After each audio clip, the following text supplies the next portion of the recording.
Welcome to Rainbow Soul Vodcast, where our Soulstrology comes forward to help you manage your everyday life, with forecasts and deep dives on natal charts and queer perspectives on the planets, transits, and more. A group discussion about upcoming transits with tips on how to read these transits in your own chart. Hollis offers years of wisdom and natal chart knowledge with Bright Hawk's positive perspective and LeKross's inquiry. We offer the complete queer astrology experience. Welcome to Rainbow Soul. Please help us by subscribing, sharing, and commenting and reviewing. You can also learn where else Rainbow Soul is offered on our website at RainbowSoul.show. Hi there. Hi, everyone.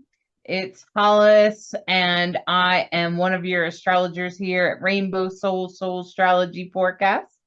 I'm glad you're tuning in today. And, I do astrology readings and along with many other things at divineandrogen.com. And hi there. I'm Bright Hawk. I am a musician, author, astrologer. My book, The Dancing Hippo, is a gender-neutral book. It has no pronouns in it. It's wonderful. It's award-winning, and it's beautifully illustrated by Amanda Moore.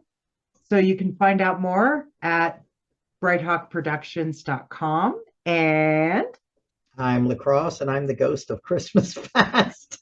The way I'm looking at this with a parrot on me. I'm sorry, I had to throw that in there. I'm LeKross, that's jack of all trades, master of none. Forgive the background. It's not cooperating today, so I look like a ghost. So, yeah. Well, Mercury is in retrograde when we're recording this. Yeah, it's messing with my computer now, so I just look like I'm like, ooh. Right? Yeah. Minus the parrot. The parrot's pretty cool. Yeah. So, welcome to Rainbow Soul Soulstrology. We are recording this in a Mercury retrograde. Yeah. So, things happen sometimes, especially with technology, and the best thing to do is have a sense of humor about it. That's for sure. Do your best to, anyway. So, I want to invite everybody to take a few deep breaths. I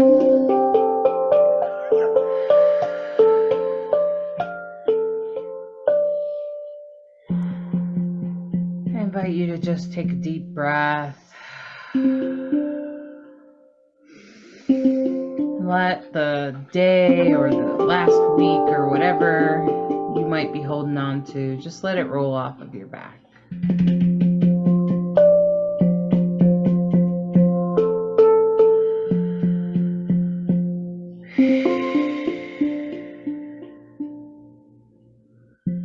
Just take a couple deep breaths and just let it all go.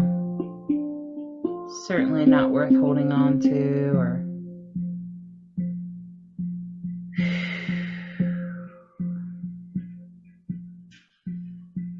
and as you let it go, you can even set it off to a table off to the side if it's something you got to come back to.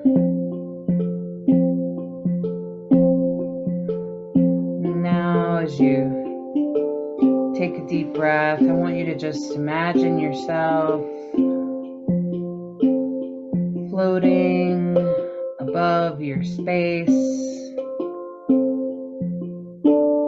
up into the sky, and allow the clouds to just kind of hold you in their softness, in their moistness, that sort of misty feeling amongst the clouds.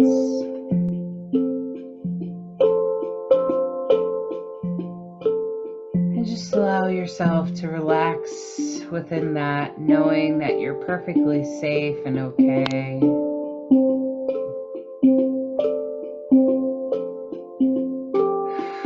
Take a few deep breaths. And if your thoughts appear, just put them in a little passing cloud. And just let them float off. Just box them up in a little cloud like in a comic strip. And then just let them float away as you take a deep breath.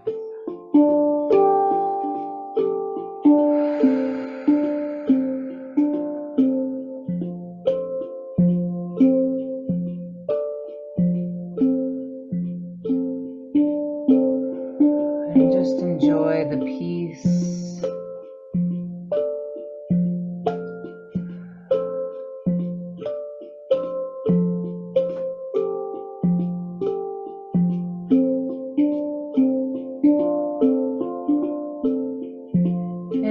As you lie there, I want you to imagine the mistiness penetrating through your skin,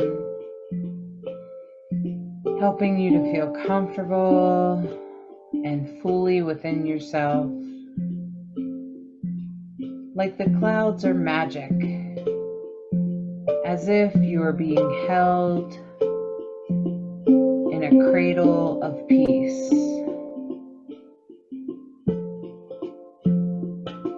Just allow that peace to settle, and if any thoughts come up, just put them in a cloud and let them float away. Don't judge it, don't think about it, just let it go.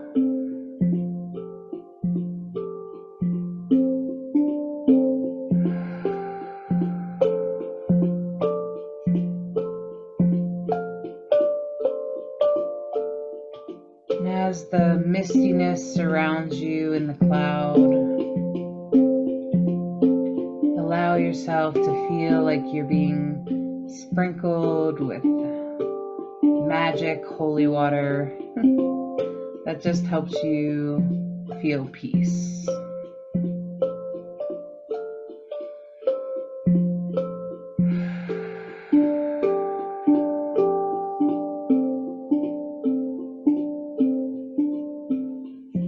Any pain or discomfort you might have in your body, just let it go. Let that misty water just dissipate it.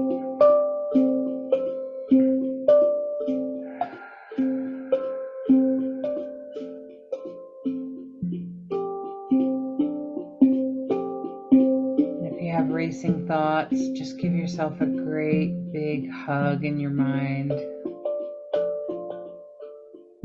Smile and know that that's just because you're super smart. And let all of those thoughts just go like a receipt. And just let them go and go and go until the receipt runs out of paper.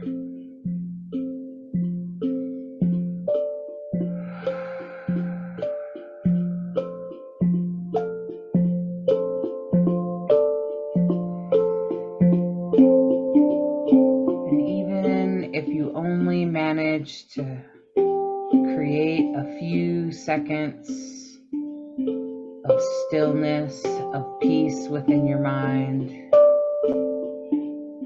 Find some gratitude that you tried, that you did it, even just for a few seconds. And know that with practice, this comes easier.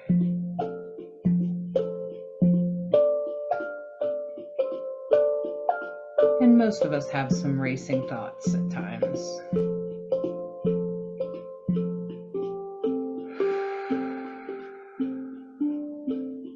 Forgive yourself. Love yourself. And find gratitude. Gratitude. That peace is actually within you. That within your heart and soul you can find peace, even if it's just for a few seconds. And now you know that with practice,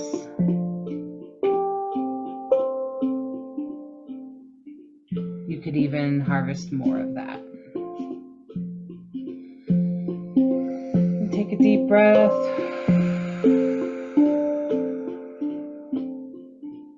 Back into your body, wiggle your toes, stretch your ankles, maybe roll them around. Squeeze your leg muscles and release. Roll your shoulders and your neck. And come back into your body.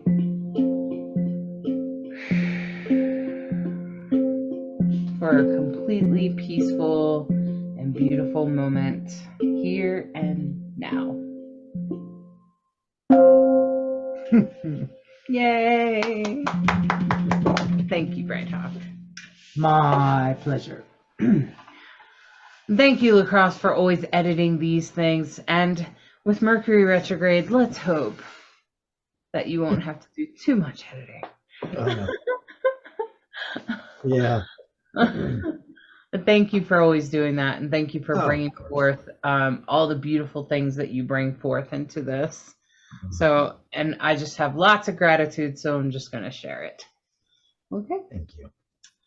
All right, friends, I have prepared a forecast for you, and I'm going to say that it's actually kind of an interesting week, because I definitely wouldn't say it's a hard week necessarily, because all the planets are going forward. I'm trying to... The big news of this week, January 23rd to the 29th, is that there are no retrograde planets. And that is just a huge feeling of like all the energies moving forward. If you were, working on something and you felt like you had no energy last month, it's understandable. And now that all the retrograde energy has finally moved out, it's like, including Uranus that went, that's gone direct just a couple of days before this forecast begins.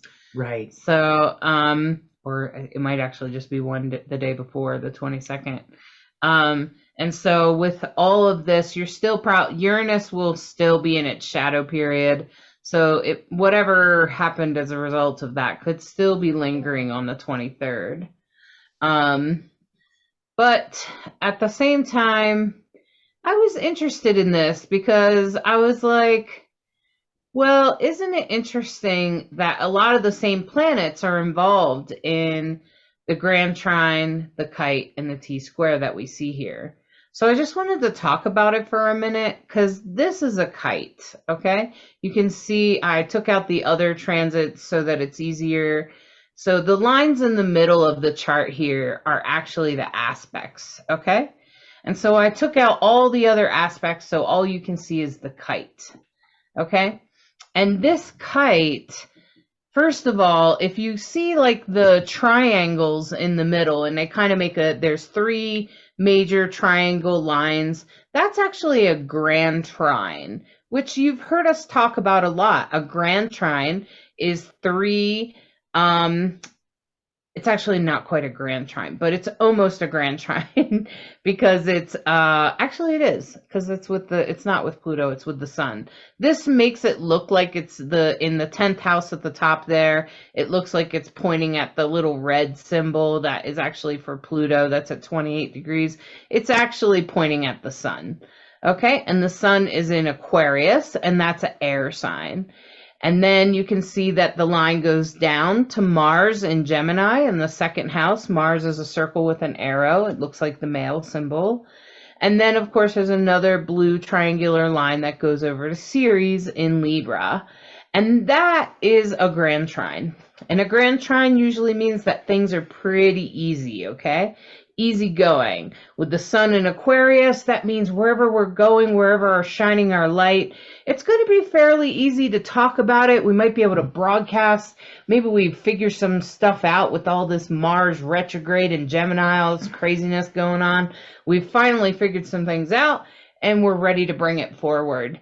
And with Ceres in Libra, Ceres is very much about nurturing, especially relationships. Maybe you've had to maybe get rid of some other people and bring in some other people. Maybe you've had to switch out who you're working with or something like that. So those are grand trine, okay? And that's the grand trine, and that's been going on, and that's part of the kite. And then the two blue lines that go up with like a little star symbol, those are called sextiles. And as I've mentioned before, we want the planets to have sex, okay? So that's a good thing, all right? And that's with Jupiter and Juno, which is Jupiter's a number 4 over there. In the 12th house, you can see the number 12 there, and that little inner circle is just the houses, and then the outer circle are the zodiac signs. And so Jupiter and Juno, which is that star with a plus sign going down, they're both in Aries, and they're conjunct. They're on top of each other. They're 4 degrees. You can see they're both at 4 degrees, so that means they're conjunct. Now they're sextiling the sun and Mars. So that's a good thing. That means they're going to help us expand. They're going to help us make further commitments going forward, especially with that series over in Libra, because we've probably been nurturing some new relationships. And so it's kind of, yes, well done. And the only opposition, though, is that there could be a lack of expansion when you do try to expand or you do try to make some further commitments. There could be something that's pulling the other way, that has something. That's what that red line is. It's called an opposition, and they're literally in opposite away from each other, right? And so you can see that Jupiter and Juno are at 4 degrees, and Ceres is over there at 6 degrees in Libra, okay? And they're in opposition with each other. So what that's actually saying is, ooh, I'm not ready to grow yet, or I'm not quite going that way. There's going to be something that's not quite working out. So if that's what a kite is, okay, where all these great things are happening, but there's this one thing that's creating some tension. And if you think about flying a kite, if you were to attach a string to this, right about where that red line in the middle meets that light blue line is about where you would tie the string, right? And you would do that in order to control the kite a little bit easier from the middle. And you'd have some other strings coming from all the corners, but the main string would be coming from that middle piece where those two crisscross, okay? Where the blue bottom of the grand trine and the opposition cross each other, okay? And if you pull on it, I always say if you pull on that part, instead of pulling directly on that opposition and fighting with the opposition, because oppositions are really hard to overcome if you just go right at them. They are so much easier if you engage that sun in Aries. This is the way, sun in Aquarius, which is the collective. This is about the collective. I want to help with the whole group. So I'd like to find a way that we could all do this together, okay? Along with Mars and Gemini, which is actually very singular, but at the same time speaking out loud to the collective. So make sure you speak out loud what you need to do or say, because this kite is going to be all week. So it's the only thing that changes is that Chiron in the 12th house there in Aries. Chiron is the little circle with the key kind of thing on top of it. It's green, and it's in Aries at 12 degrees. It's going to move closer to Juno and Jupiter. So it's going to kind of join the party at the end of the week. But, and so that means people could be triggering you. Chiron is the wounded healer. So they could be triggering you about old stuff. Old stuff can come up, especially stuff that really gets you fiery, stuff that really gets you going and passionate. So you just want to try not to engage that too much when that comes up later in the week. But for the most part, if you try to engage your light for the collective and speak out loud, you will be doing better. So speak the truth out loud in the best way possible and try to think about the collective. That's going to be your best way to engage in this that starts Monday and we'll be going Right. all week. Right. So Monday is the moon's day, and you can see the moon in the 11th house. It has just passed over and still conjunct Saturn and Venus. So the three of them are shining. Venus and Saturn are still in Aquarius, and the moon will have just passed, like in that evening, afternoon, evening, depending on where you are, the moon passes into Pisces. So Pisces, the moon rules the tides, and Pisces all about the water, right? So it's deep feelings, right? It's emotional. It can be very innate understanding, innate wisdom. Moon in Pisces can mean compassionate and sensitive and loving and creative and loyal. And, we always talk about both sides. On the more extreme side of the moon in Pisces, it's easily confused, secretive, vague, discontented, potentially indecisive. So moon in Pisces there's a real spiritual, a real, you would say if it was a day for readings, potentially. Because the moon is intuitive and Yeah. Pisces is also intuitive. Very intuitive. Psychic. Yeah. So, and you've already talked about the party going on there, and it goes on all week. So yeah. We have a lot of action going on in Capricorn, Aquarius, Pisces, and Aries. So, and those are all kind of right in order in your chart. They're all next to each other. Capricorn's at the top there. It's sort of that V weird looking symbol there. Aquarius is the little blue lines that look like water, but Aquarius is an air sign. I know, it's weird. And Pisces is the two fishes that are together, and that's why it's blue. And Aries is the red sign over on the left, which is pretty much about your horns. Having Aries can sometimes be a little bit of a bull, so it can kind of feel fiery, but it can also kind of get you going and get you going forward. So and a lot of Aries or people with strong Aries placements will have great ideas and will be very quick to take off on things.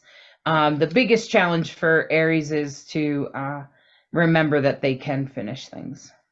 Yeah, because what you also have, so when I look at this, I see the moon, I see Venus, relationship, Saturn, structure. What is your relationship with structure, and what are you going to do about it? Because it's squaring with Mars, and Mars is now direct. So, yeah. Yeah, so, the kite, as you will see here, continues through the week along with that grand trine that we already looked at. And remember, I mentioned that the grand trine is something that we usually take for granted. And the T squares are pretty much through most of the week. And they involve Mercury, Chiron, and Pallas. And the other one is Mercury, Ceres, and Jupiter. And so T squares are just, they have oppositions with two signs that are apart from each other. So Mercury in Capricorn tells me that if you're having some opposition with relationships and it's keeping you from expanding, try to stay talking in business. Try to stay in business. Because that's Mercury in Capricorn. That means talk business and, don't get into gossip or anything like that. And the other T square, the opposition, remember what I said about oppositions is they're hard to manage. Don't engage in them. Avoid them by going with what's square, because you're more likely to master that. Okay? And so, that would be Cancer and Capricorn across from each other. and Chiron and Aries. So try to maybe see the solution. If you do see the solution, try to figure out a way to help the others see the solution. And so that will probably be the big challenge of the week. But you know, T-squares are, you can master them. You just have to engage in the right energy. Don't engage in the opposition. And with a cradle there, I feel like it won't be that hard on the 23rd and the 24th. It won't be. Just stay in your light and stay positive. Keep doing your meditations. If you do a daily meditation or have a daily, if you don't have a daily practice, try to make one. Gratitude or yoga or Tai Chi or Qigong. And shoot, you can do a different thing every day. I don't think it matters that you do the same thing every day. What I think does matter is that you're doing something that helps bring gratitude or positive feelings to start your day. Because if you always start your day off agitated, I assure you the rest of the day will be agitated too. The moon is well aspected on Tuesday. It's in a sextile with Uranus, a trine with Pallas, and conjunct Neptune. So those are all nice aspects. What are your dreams, your intuitions, your gut instincts about certain things? It's it's a positive moon day. Yeah.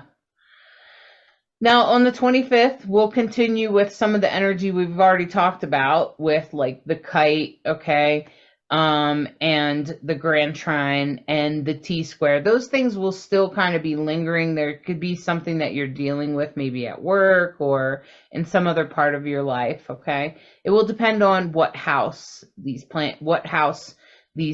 signs are in. Where is Aquarius in your chart? Where is Libra? Where is Gemini? Okay.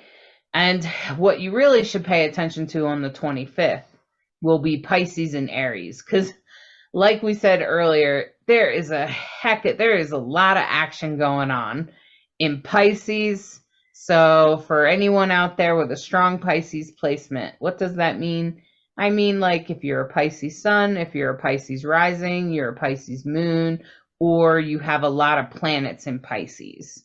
Okay, and you can just look at your chart and find Pisces. Remember I said it's that blue fishy looking symbol usually. And if you don't know, you can just Google it and you can find an image.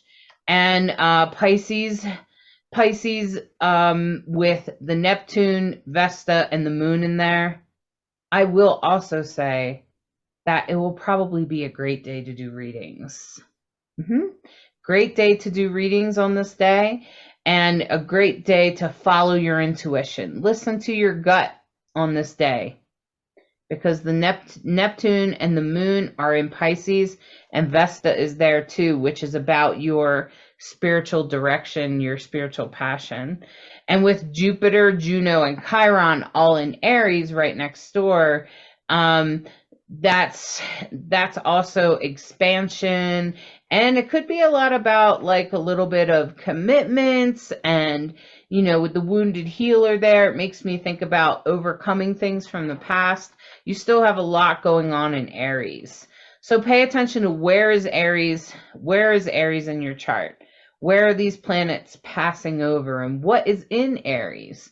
Okay, because there's a lot of business going on in those two. Yeah, and that's what happens to the moon on the 25th is it starts off the day in Pisces and then it finishes the day in Aries. So I would do your readings in the morning because when the moon enters Aries, you have the watery moon and you have fiery, impulsive Aries, right? It's a nervous temperament. It's not a great placement. And so when we talk about the moon in Aries, we're talking about the cool moon and hot Aries. It's kind of, it's a little bit of a cat on a hot tin roof, if you know what I mean. So on the one side, it can be energetic and enterprising and optimistic, impulsive, open to change, idealistic. But on the other side, also impulsive. You could put that in either column, couldn't you? Opinionated, Aries can be domineering, they can be impatient, they can move on, they can be vain. So that's the range of the moon in Aries. So honestly, the reading's better done earlier in the day than later in the evening, because by later in the evening, depending on where you are, of course, Aries, the moon moves into Aries. So yeah. And the 25th. And the moon is starts off well aspected because it's trining Lilith and it's conjunct Jupiter. And Jupiter, of course, is the amplifier. Jupiter loves the fun, likes to amplify the fun and the good things. So there can be that wonderfulness. On the tension side, the moon is in opposition to Ceres. So there, we're again working that little bit of a, I don't want to say a tightrope. It's more of a balancing act, right? It's a balancing act. So, there's always a balance, right? We have some trines, we have some T-squares, we have some really blessed, beautiful, flow energy, and we have some, I got to think about that, and that's okay. I was thinking about the moon series opposition, and I'm thinking, well, the moon represents mother and mothering, and so does Ceres. And so I'm just like, so if there's something about mothering or nurturing or mother or being a mother or your mother or something like that coming up on this day, just try to engage like Neptune and Pisces instead, which is a little bit more visionary. Tap into your gut. Jupiter and Aries even is a better energy than trying to engage in that, because I'm not sure that could look a lot of different ways for a lot of different people, but it may have something to do with mother or mothering. So if that comes up on this day, maybe look to your Chiron. Maybe you'll find the wounded healer there. Okay. And on the 26th, it continues, except now remember I mentioned that Chiron is going to join that kite. And so Chiron's going to come and add their energy to it. And Chiron is very much the wounded healer. You can look it up. There's lots of great stories online. You can read about Chiron. And essentially it's about wounds that have happened to you that you may struggle to heal them, but by healing them, you'll be able to help others. And they could feel sometimes like impossible, like, trauma. If you suffered childhood trauma or you were in a bad relationship or something like that, that's going to come through Chiron. Okay. And Chiron is often in Aries. So a lot of people may already have their Chiron in Aries. It's actually a common place for it to be. So just what I'm going to say is do your yoga, do your meditation. It's not going to be hard, but if you do those things, it will make it easier to engage with Chiron. Then you'll engage with the healing energy if you're doing some sort of morning practice or gratitude practice or some sort of mind-body exercises. Then you'll be able to engage in the more positive energy of things rather than the woundedness of Chiron. Right. So on the 26th is Thursday, is Jupiter's day. And you see the T-square there with the moon, and Pallas Athena is now in a T-square with Mercury and Chiron. So some healing conversations could be going on. Maybe the strategy around your healing and what are you doing to take care of yourself? Have you done the checkups you need to do? With the Pallas in there, it's about strategy. So taking care of yourself is really important. So the moon is also in a sextile with Mars. And so what kinds of actions might be appropriate? And and then of course there's that lovely grand trine, and there's still a party going on in Pisces and Aries. So there we go. Yeah. Yeah. So, and like I said, that even into the 27th, that kite will continue. Now it's picked up Chiron, and Chiron's going along for the ride. And but Chiron is well aspected, so you may actually find healing in this week for some certain wounds that maybe you needed to deal with anyway. And that's what the universe is all about. The universe is not out to get you. Planets are not trying to make it hard for you. That's not what it's about. And so when something hard is happening, I invite you to ask good questions like, what am I to learn from this? Or how could this get better? Right? Okay. And when things are good, be grateful. Harvest that so you can have more good days.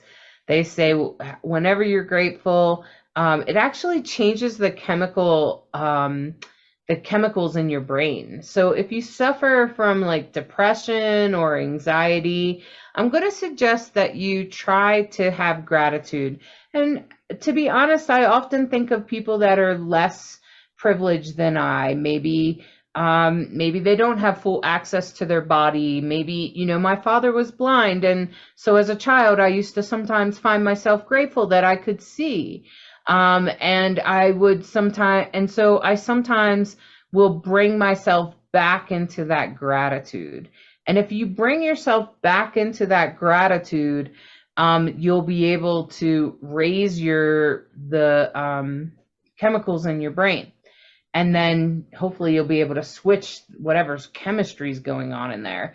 So if you wake up and you find yourself depressed and you don't feel like doing anything, I totally get it. I feel that way sometimes, especially with Neptune and Pisces.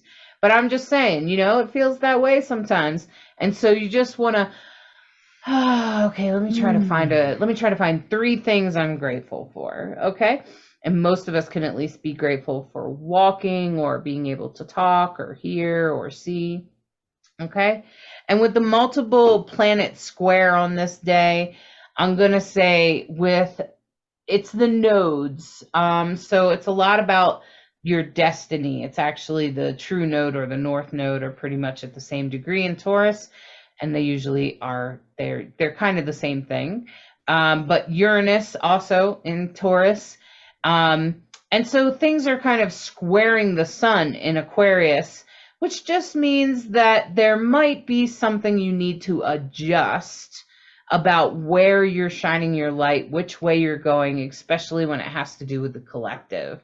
So if you're running your own business or you're a psychic or you have a job or something like that, there might be something you have to adjust that just makes it a little bit more able to be for the collective. Okay? I think that's a good way to put it. Because the moon is well aspected, but it's also a little bit challenged. So Friday is Venus's day, and the moon is sextiling Venus and sextiling Saturn, but it's also squaring Pluto and squaring Lilith. Pluto's all about transformation. Lilith is the fierce feminine, right? She's takes care of business. So that Friday's a little bit of a mixed thing there, and try to flow with the trines because the squares can potentially challenge you depending on where you have.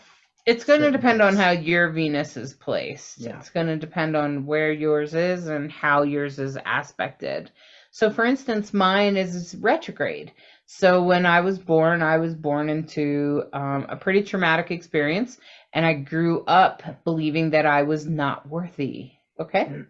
I believed that I wasn't good enough. I had no talents. I had nothing to offer the world. And I absolutely loathed and hated myself until I was about 28 years old. And I spent those 28 years in that Venus retrograde. And here's the thing about if you were born with something in retrograde. When I went through my Saturn returns, I started to do yoga and meditation and positive affirmations, and I changed. So then that Venus retrograde then started to teach me about how that trauma and everything that had happened to me, and that a lot of the unworthiness that I felt actually had come from my family and come from my history, and that wasn't actually true, and that I actually did have talents. And that's actually when I started to do drag, and I started to realize that I did have talents. I did have something to offer the world, and I just was in the wrong place, and I needed to be with queers. Okay, I needed to be with the gay community. So thank goodness for a drag community, eh? But what I'm saying here is that if you have Venus retrograde, please look at your chart. So if you're struggling, because once you go through your Saturn returns, which is between 27 and 30, you will probably transform that Venus retrograde or anything else you have retrograde into a different expression of it. Okay. And so now, although there are times that I feel unworthy, it's actually quite rare. So I'm just going to let you know that you can overcome that, but I worked hard at it during my Saturn returns. So whatever you have retrograde will change after your Saturn returns, 27 to 30. And then your second one, I imagine that because LeKross and Brighthawk are about to go through it, and I'm kind of like, you two are about to go through it, but I imagine a very similar thing will happen, but probably in a different part of your life. Right. So I'm imagining, though, that it will transform things, maybe not just the retrograde planets, but maybe some other things too. On for the ride, that's for sure. Mm-hmm. Buckle up. Yeah. You guys are going to be great. You guys are going to be ready for it. Okay. Now on the 28th, which is Saturday, that's that stellium in Taurus. I kind of seen that. I'm glad Uranus is going direct with the moon there, and the nodes. I'm glad that we're going forward. I really would love to see Uranus get out of Taurus. I just feel like it's part of why we struggle in the gender revolution. And I believe that when Taurus gets out of there, we'll probably see better times in that regard. So because I feel like Taurus is conservative and Uranus is revolutionary, and Uranus historically has represented queers. And so I'm just saying, and we've made some ground, but we've also lost a lot of ground with books being banned and all this other kookiness. Okay, so with that stellium there, though, it could be adding some emotion to the whole thing, especially with the nodes there. But just know that if emotion comes up around that kind of thing, or depending on where your Taurus is in your chart, just know that that's meant to happen, that's supposed to happen. And with things also squaring Uranus, the sun is actually squaring the nodes, Uranus and the moon, all in Taurus.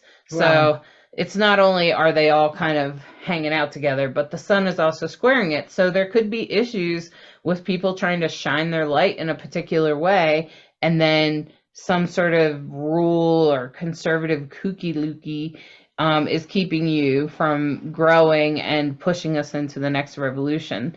The gender revolution is I think is very much represented by Uranus. For sure. So if I forgot to say it, on the 27th, the moon moves out of Aries into Taurus, and on the 28th, we've been a waxing crescent all week, and on the 28th, it's the first quarter. Mm.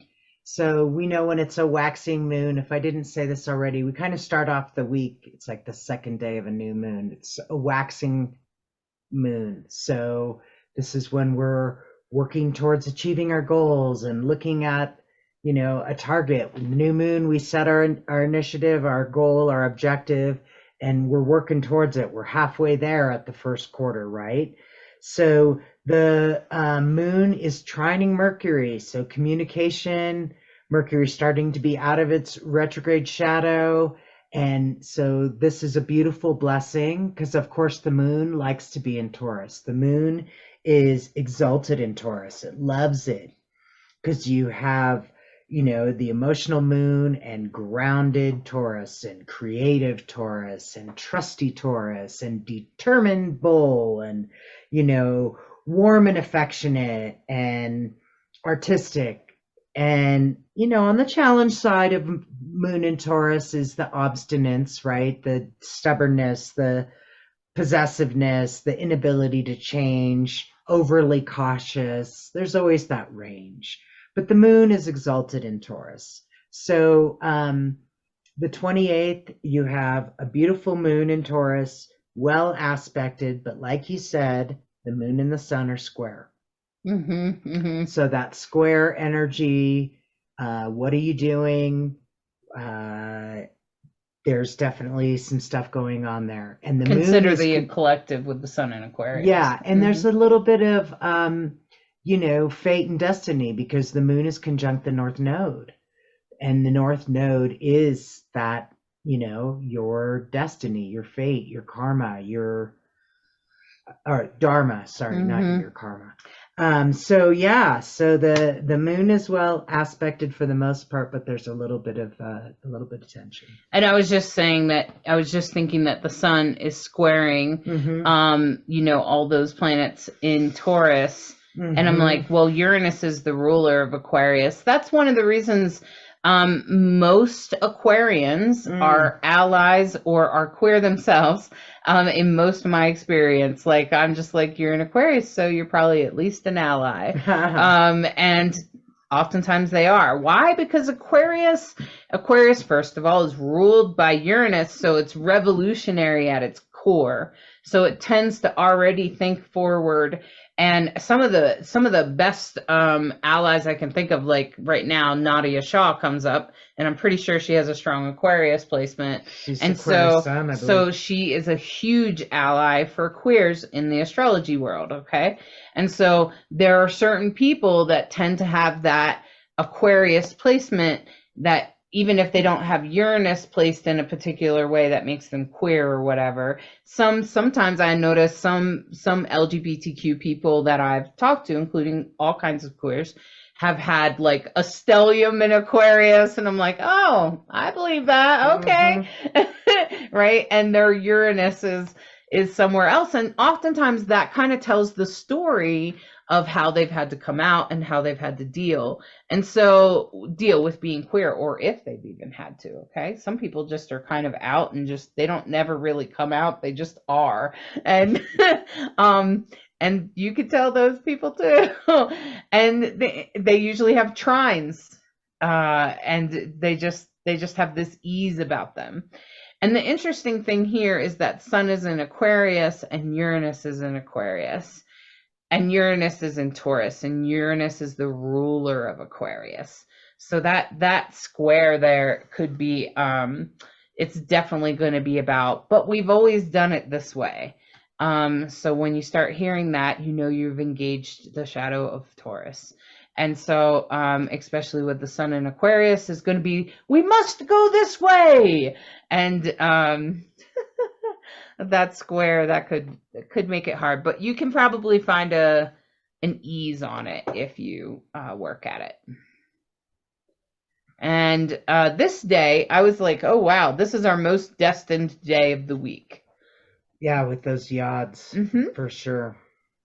There was a rectangle earlier in the week, but I seen these two yods, and I think they're actually stronger because they point to the just the way they point to the true node, and I just have to always figure out which way they're pointing. And this one points to Libra. They both point to a particular area, and they're leading us towards good, nurturing relationships. And what we do need to keep, I mean, Taurus isn't always wrong to think that we should do it the way we've always done it. Some things do need to be conserved, right? Some things do need to be kept. We just need to make good decisions about that and take a look and see how that affects relationships and how that affects each other. And, of course, we don't need slavery, right? Because that's how they did it for a long time. We don't want that, right? Okay, and we don't want racism. and we don't want to belittle indigenous people. And so we want to find new ways to do that, okay? We want to find different ways to be. And so those things need to change. Yet there are some things that we might want to keep, and we might want to maybe get back to the way we used to grow food out of the ground, eh? So that's kind of what's going on this day. There will be a lot of energy still in Taurus because the moon's still there. I don't know what time it moves out of there. Yeah, it's still in Taurus. And with that grand trine, remember air, because those are air signs. Air is all about thinking and maybe changing your thinking or thinking about something more deeply. If there's something that you're planning, thinking it through. There's some good energy that way with the Sun, Ceres, and Mars. Like, what are you wanting to take action on and develop? And maybe this is the time to make some, work on that plan. And there's a dreaminess to it because the moon is sextiling Venus and Neptune. Vesta and Neptune. So again, Neptune, you've got that lovely, what are your dreams? How are you thinking about it? What kind of actions are you taking to manifest your dreams? So this is really good energy for that. Yeah. And there is a square to Saturn, Saturn structure. How are you going to do it? Do you have everything you need? Are you doing the work? And Saturn is running towards Pisces. So if you're a Pisces or you have a strong Pisces placements, Pisces rising, Pisces sun, Pisces moon, I already have a few Pisces people in my circle that I've recommended. I'm going to suggest that if you have Pisces or strong Aquarius placements, that you get a good astrology reading for your year, so that you can have a good strategy in place.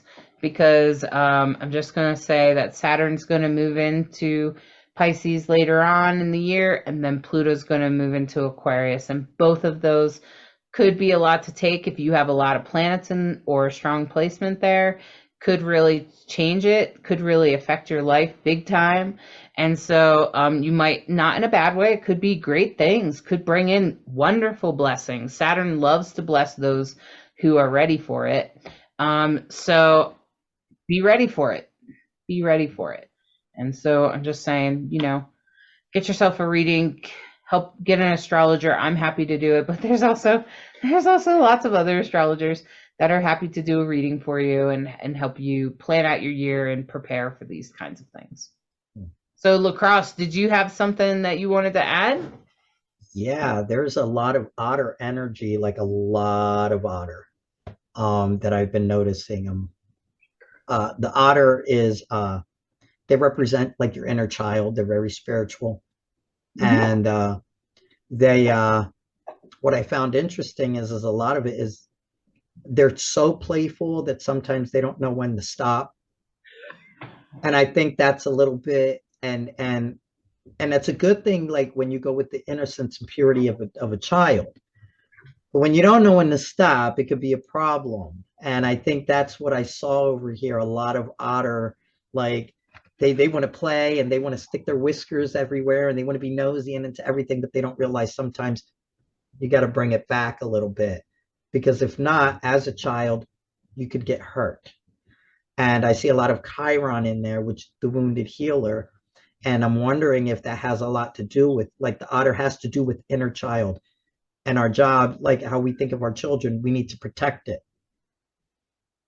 We don't have to go crazy playing all the time. It's a good thing to play, but also know that we need to protect that inner child, because if not, that wound could come back. As kind of remind us of the past of when we were kids or whatever your childhood was. There could be something in there that could be triggered this month. And that's where you got to let the otter, as much as it's independent, it also does work for the collective. Going back to Chiron, take that hurt and see what you can do to help the collective so that other people with their inner child don't get hurt.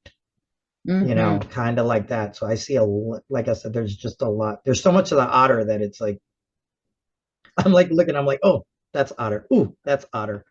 Because they're actually ridiculously spiritual. They are very, very spiritual animals. So they can eat and just lazy, or they're like building, going. So They it's look very grateful when they're little, yeah. when they float on their backs in the Oh water. yeah. That's because It's just they're like, I mean, and that's the thing. It's like with otter, you got to be so careful because you could get so complacent and just stay laying on your back and not doing anything, uh-huh. or or they're constantly going and going. It's hard to find that balance with the otter because they're so extreme. In two different areas, they're just really extreme. They're either really, really productive or really not. Really, really spiritual or really not. It's so the whole Right. point of the otter is finding that balance. So Wow. That's great. Well, I'm so glad you brought that in because it's definitely important this time. And I just love otters. I love thinking about the animals with you. They're just, oh, they're too cute. They're too cute. I'm like, oh, yeah. We were so lucky to be able to see them when we were in California and on their West Coast tour. And so yeah, it was really fun to see them. They're very, very playful and cute, but like you said, mom's very protective and will tell the youngin whatever needs to happen. yeah. Yeah. And it, yeah, you just feel so lucky to see them in their natural environment. They're adorable. oh yeah. I can imagine. I can't wait because now I'm just like all into otter right now. And I'm like, ooh, they're too cute. Yeah, they are. They're adorable creatures. You gonna do a reading for us? Yeah. So we're gonna do a little reading here, and I hope that you just take what you like and leave the rest. And I'm gonna suggest that that you just listen to this in a way that you just stay open, okay? And stay open to any part of your life that this could be. This reading is for everyone. And this is an interesting set of cards. So let's see here. Let's pin it up so you guys can see if you are watching. Otherwise, I'll do my best to explain it. This is the King of Cups, which actually is a really cool card. I'm going to try to shine the light this way. Kind of blinds us a little bit, but you can see the card better. So this is a card that has a person underwater, and they have a beard and they have kind of long flowy hair in the water that kind of looks like seaweed in a weird way, but there's little stars and stuff like that in their hair, including in their beard. And so they're kind of very much a part of under the water. This is the King of Cups, which is very watery and emotional. And with that boat on their mind, it tells me that this is about the past, about helping yourself think out of, because this is a rainbow sailboat, if you can see the picture on their brain. And the rainbow sailboat is meant to help you get to a better place. And to do that by thinking, like positive affirmations and positive thinking, or maybe it's with meditation or yoga or shadow work, whatever you need to do to change the way you think, like maybe coming into gratitude. And just holding on to that and remembering what that was like. Remember that skill because in the right now, so that's in the past, it's something you've done in the past, because in the right now, I get the Tower card. Now, of course, the Tower card is famous for things falling apart or for people losing their crown. Okay. And you can see here, there's like a crown falling out of the tower and the tower's on fire. And there's a person in front that kind of looks a little worried about the tower falling down. Now, that doesn't mean that everything's falling apart in this moment. It could just mean that maybe one thing is falling apart, or maybe something fell apart in your life recently, or something's come apart. And this is to remind you that there's a reason the tower must fall. There's a reason things must change. And to know that there is a light on the other side. I promise that there is. And that's the thing, like we sometimes get ourselves scared about something bad that's happening in the moment. And sometimes when I'm scared, I try to tell myself, this too shall pass. this will pass. This will be over soon. It can't stay like this forever. It can't always be like this unless I make it that way, which I have done. But what you can do is you can remind yourself that it can pass. So I just needed to talk a little bit about that shadow piece, because the Tower is kind of a shadowy card. And I'm just saying, if something's falling apart in your life or something like that, just know that it's not just about the thing falling apart in the moment. It's going to pass. And how do I know it's going to pass? Because the next card is the Three of Cups. This is a beautiful celebratory card. It celebrates. It has a picture. The picture has two people in a cup. Looks like they're like married or something, with a very gender variant person celebrating, which traditionally, and they are in traditional clothes, the more transgender looking person in the front, they are in traditional clothes. And in many indigenous tribes, and I know in the Hawaiian tribe and in India, gender variant people tend to do marriages. So they tend to officiate marriages. And so this is kind of a traditional card in that way, but it is about commitment, and it is about celebrating commitment. So there is a light at the end of the tunnel. So if something just fell apart, know that there's a light around the corner.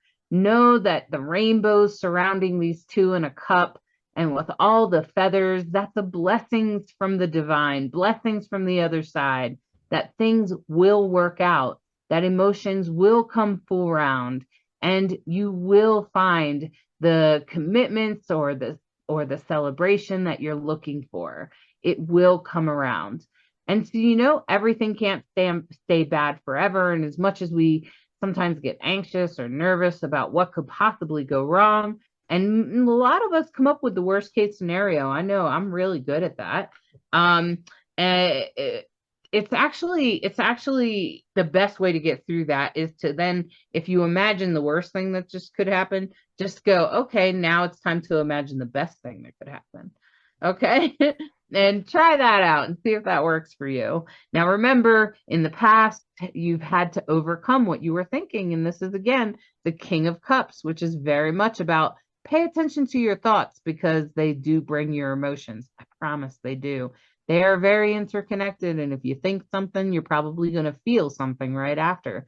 So if you think the worst case scenario, well, then you're probably going to be scared or worried or whatever. And then if you think the best case scenario, you could be excited and happy and kind of like hopeful. Okay. So this is a reminder that your thoughts and your emotions are connected. And as you go forward, don't be afraid of that shadow piece that comes up. Just hold it and know that it's going to pass. Let your tears out, experience it in the moment, be part of it, but then allow it to unfold before you. Because what's after that is, it always happens this way too. Something bad happens and then something really good happens. And so it's like it's just a roller coaster, I noticed, of life. Bad things happen, then good things happen. It's just kind of the way it goes. And so with this card, the Three of Cups, it reminds us of celebrations of commitment. And with the two lovers in a cup, with all the feathers, which are blessings from the other side, and the rainbows all around them, that makes me think of celebration, and even a celebration of traditional commitments. So my friends, I hope that reading helps you. Please take what you like and leave the rest. And thank you. Nice. Yeah. Well, Really excited for everybody because the retrogrades are over for now. So we have some good flowing energy, and we wish you the very best in the coming week. And I think one of the astrologers I listened to, she said this time, and I agree with her, her name is Stormy Grace, is that we would be going in a good way, that good things will be happening. Hold on. Okay. So just know that this time going forward, from this week forward, as all the planets have moved direct, just be aware that we are moving forward. This is going to be great and it will just slowly get better as Mars moves out of its shadow and Mercury moves out of its shadow, and hopefully Uranus gets to moving out of it, out of Taurus. It'll be a while. And then anyway, so we'll just keep moving forward and, just hold on tight, because we are headed till spring. It's going to be mostly smooth sailing. So if you have a project to work on or something to do between now and like March, end of March, is a really good time to just get those things done. Get them done, because this is good energy to get things done and to move forward, because all the planets are moving forward. And so it will be good progress, good steady progress, and easier to resolve conflicts and things like that. So there you have it. I'll be busy. Well, fantastic. I know I think all of us will be very busy with whatever our projects are going on.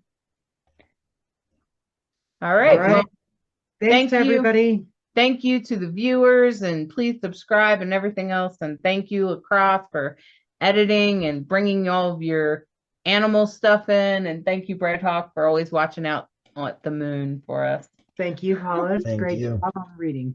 Thank you. Thank you. All right. Bye-bye. Bye.